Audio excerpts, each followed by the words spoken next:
Hi guys, today going to be jumping back into the post-apocalypse. And I'm going to be making some little kind of planter irrigation type pods.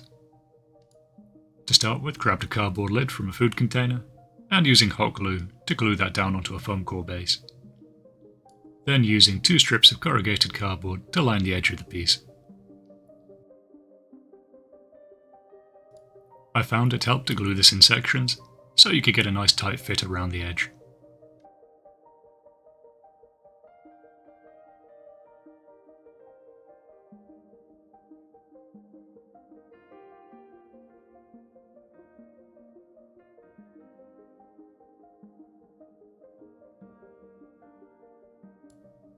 I used a piece cut from a plastic tray used to hold some sweets, and then glued that onto the edge as well, making sure it was curved around the top so it would fit flush to the sides of the cardboard. For a central mast type thing in the middle of the irrigation pod, I took some more corrugated cardboard and then rolled it in on itself. I then bulked this up with another layer just to make it a bit thicker.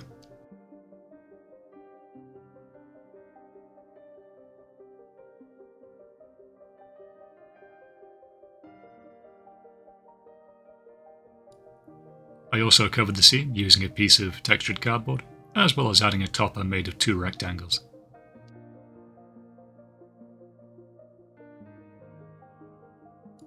This was then glued approximately in the centre.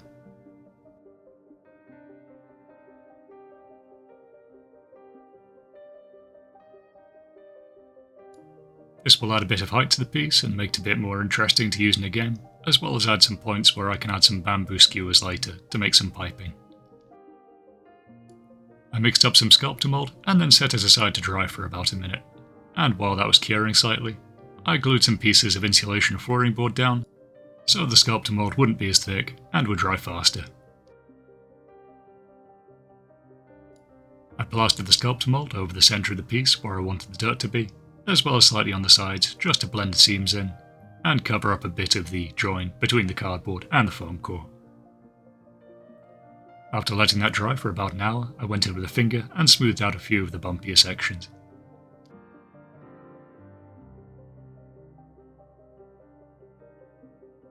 While that was drying, I moved on to the canopy, so with some bamboo skewers, cut them to a slightly larger than 45-degree angle, and glued the shorter section to the edge of the corrugated wall.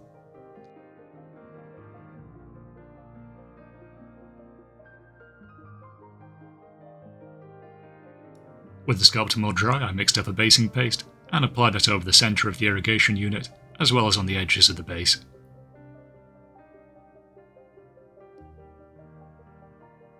I also mixed a slightly coarser basing paste and applied that over the top so I'd get a bit of a mix between the different earth types.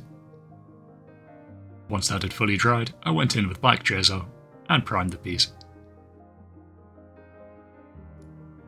I didn't do anything too outstanding for the paint job here, just went with the standard dark umber, followed by a tan colour, applied with a large soft brush, as well as using a sponge to apply some metallics on the edge of the corrugation.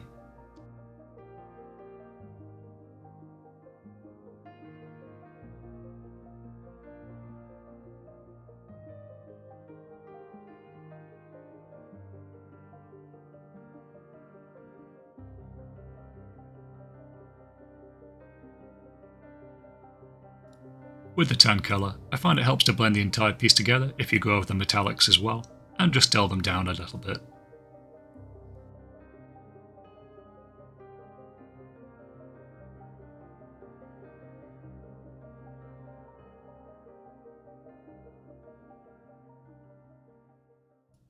With the first stage of painting done, I applied some matte Mod Podge in blotches over the top of the irrigation. I also try to focus on the areas between the 2 different types of earth paste, so I'd get a bit more blending between the 2. Using some pre-bought green clump foliage, I then applied it over the top, and used a finger to smush it down into the Mod Podge.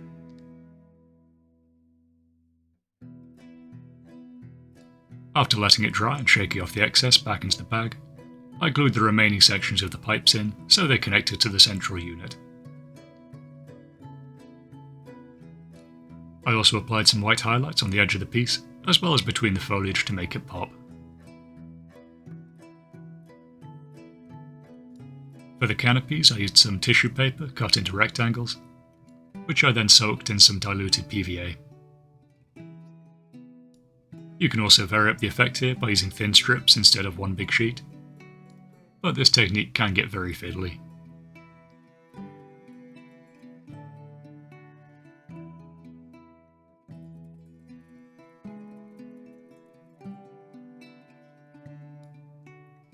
Once those canopies had fully dried, I heavily diluted down some blue paint and let the capillary action colour the canopy for me. You don't want to be heavy-handed with the brush here, as they are quite flimsy and you can end up tearing through them.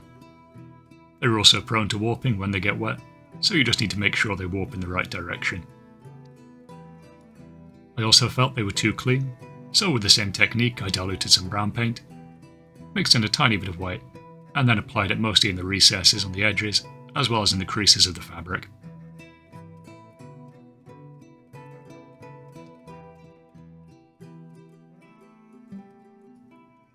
Then, using the same diluted mixture, I applied some on top of the foliage as well, so that some of it would appear dead and dried out, and it wouldn't all just be a consistent, healthy green colour. Finally, using a really knackered brush, I stippled on some orange and some yellow paint to add a bit more interesting rust onto the edge of the piece. It looks a bit garish here, but it does dry down to a slightly more matte and dull colour.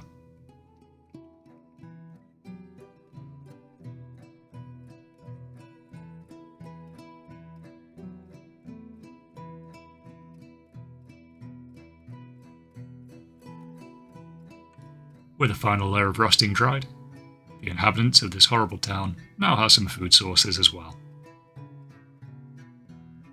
And it almost acts like a fountain when you place it in the middle of a bunch of slums.